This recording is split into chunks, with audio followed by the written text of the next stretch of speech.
कई बार लोग आते ना, हमने तो इतनी कथा सुन ली फिर भी कुछ नहीं हो रहा, क्योंकि सिर्फ सुन रहे हो, कुछ कर नहीं रहे।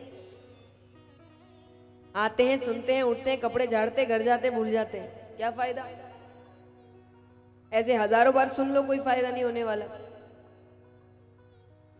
तो उन्होंने 3 बातें बताई कि अगर कल्याण करना है तो इन 3 बातों का, 3 शब्दों का ध्यान रखना। देखिए, उन्होंने तो भगवान के लिए कहा, पर जब आप चीजों को समझने की कोशिश करते हैं तो भगवान का ज्ञान आपको जिंदगी में भी आगे बढ़ने के लिए मदद करता है। तो आप कोई भी क्षेत्र उठाइए, ये 3 शब्द आपको सफल बना देंगे, आपके काम में भी, रिश्तों, हर जगह।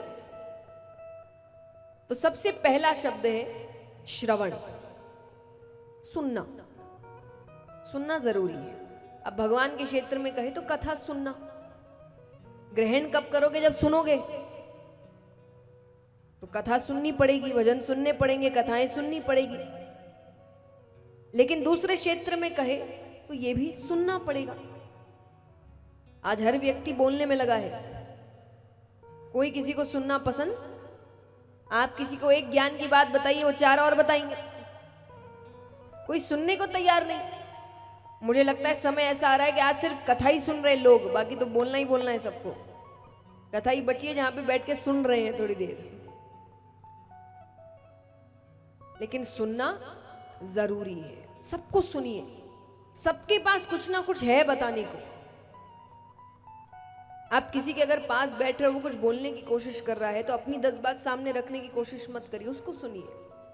मैं हमेशा कहती हूं कि बोलोगे तो वही जो पता है, पर अगर सुनने की कोशिश करोगे तो शायद वो पता चल जाए जो कभी नहीं पता। इसलिए सुनना जरूरी है।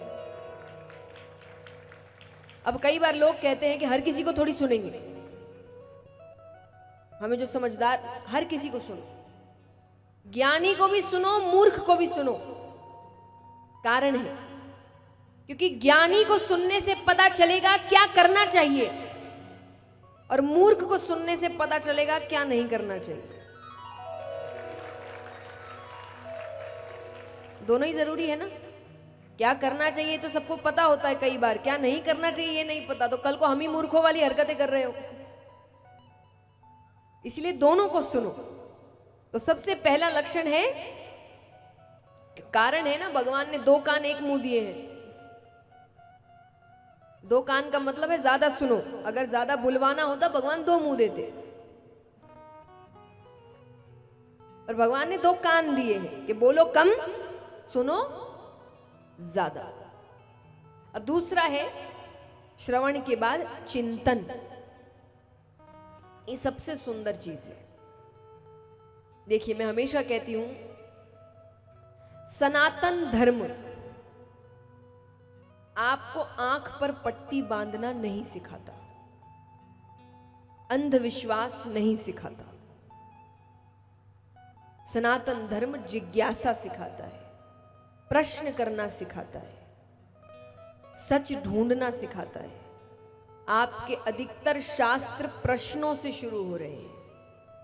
प्रश्न क्या है? जिज्ञासा है। आंख बंद करके विश्वास नहीं कर रहे, प्रश्न कर रहे हैं। और इसका सबसे सुंदर उदाहरण है, यहां कितने हैं जिन्होंने गीता जी पढ़ी है? हाथ उठाना।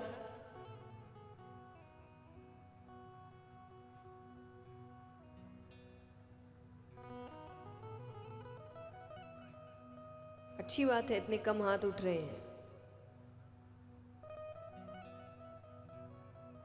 आपको पता है ना, हम अकेले हैं जो अपने शास्त्र नहीं पढ़ते, बाकी सब पढ़ते हैं, बचपन से पढ़ते हैं, जो बहुत अच्छी बात है। हम अकेले हैं जो नहीं पढ़ते, और घर में सबके होगी, बस रखेंगे, हाथ जोड़ेंगे। एक निवेदन है, इन 7 दिनों में अगर आपको मेरी कही कोई भी बात भी अच्छी लगे, कथा थोड़ी भी अच्छी लगे, तो पहला काम अगर आप कुछ कर सकते हैं तो जाकर गीता जी पढ़िए। सबसे निवेदन है, ठीक है? चलिए, पढ़ा नहीं, पता तो होगा उसमें क्या है। क्या है? सर इलाव खा लिया, बताइए। गीता जी में क्या है? भगवान और अर्जुन के बीच बातें हो रही हैं। अर्जुन क्या कर रहे हैं?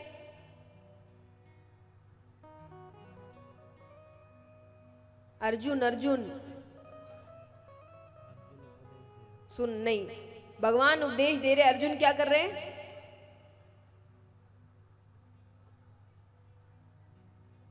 और सोचो, दिमाग लगाओ। अर्जुन क्या कर रहे हैं? नहीं और नहीं, प्रश्न कर रहे हैं। सिर्फ भगवान की बात होती और अर्जुन चुपचाप सुन रहे होते तो कुछ ही पन्नों में गीता जी खत्म हो गई होती। अर्जुन प्रश्न कर रहे हैं। अब देखिए सुंदरता, देखिए हम दूसरों से बात करते हैं कि इससे प्रश्न करना चाहिए कि नहीं, उससे अर्जुन के सामने कौन खड़े हैं?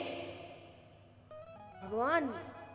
पता है उनको कि मेरे सामने भगवान खड़े हैं, उनसे तो प्रश्न करना बनता ही नहीं है। वो तो जो बोले कर देना चाहिए, पर अर्जुन उनसे भी प्रश्न कर रहे हैं कि ये क्यों, ऐसा है तो ऐसा क्यों, ये कह रहे हो तो वो कैसे। और भगवान मुस्कुरा के सब चीज का उत्तर दे रहे। भगवान उनसे एक बार भी ये नहीं कह रहे कि मुझसे प्रश्न कर रहा है, जबान लड़ा रहा है। भगवान ये सब नहीं कर रहे, भगवान उत्तर दे रहे हैं। क्योंकि आपका धर्म आपको आंख पर पट्टी बांधना नहीं सिखाता कि जो बोल रहे हैं वो चुपचाप प्रश्न करो, अपनी जिज्ञासा सामने रखो। उसी को कहते चिंतन, कि जो बताया जा रहा है उसको आंख पर पट्टी बांध के विश्वास नहीं करना है, चिंतन करना है। क्या बताया गया, क्यों बताया गया, क्या सही है, क्या गलत है, क्या मेरे जिंदगी पर उपयोगी है, इसको तो चिंतन। इसीलिए तो दिमाग दिया है भगवान ने। भगवान कहते मैंने सबको दिमाग दिया कि तुम इसका इस्तेमाल करो। और जो पहले होता है हमेशा अगर वही होता तो भगवान इतने अवतार थोड़ी लेते। भगवान ने अलग अलग अवतार लिए, क्यों? क्योंकि हर समय कुछ ना कुछ नया होना चाहिए। श्री राम जब आए थे तब मर्यादा की जरूरत थी, तो वो मर्यादा पुरुषोत्तम बन के आए कि मर्यादा के अंदर रहकर काम करेंगे। जब श्री कृष्ण आए उनको समझ में आ गया कि मर्यादा में रहते कैसे, तो सिखा दिया, पर अब कुछ और सिखाने की जरूरत है।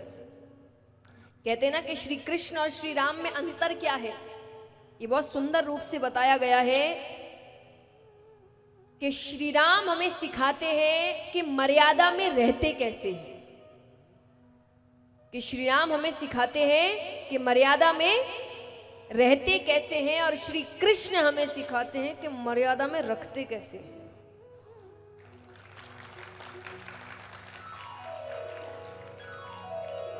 श्री राम कहते हैं तुम कितने ही बुरे बन जाओ मैं अच्छा ही रहूंगा। श्री कृष्ण कहते हैं तुम जैसे मैं उसका डबल। तुम अच्छे तो मैं डबल अच्छा, तुम बुरे तो मैं तुमसे ज्यादा बुरा। तो जैसे जैसे जिस समय की मांग थी भगवान ने वैसा अवतार लिया है। तो इसके पीछे सीख क्या है कि जब जिस चीज की जरूरत हो वैसा बदलाव होना चाहिए। वो बदलाव कौन लाएगा? आप लाएंगे। कैसे लाएंगे? चिंतन करके लाएंगे। बस जो होता है वही आंख पर पट्टी बांध के काम करते रहोगे तो कहां से बदलाव आएगा?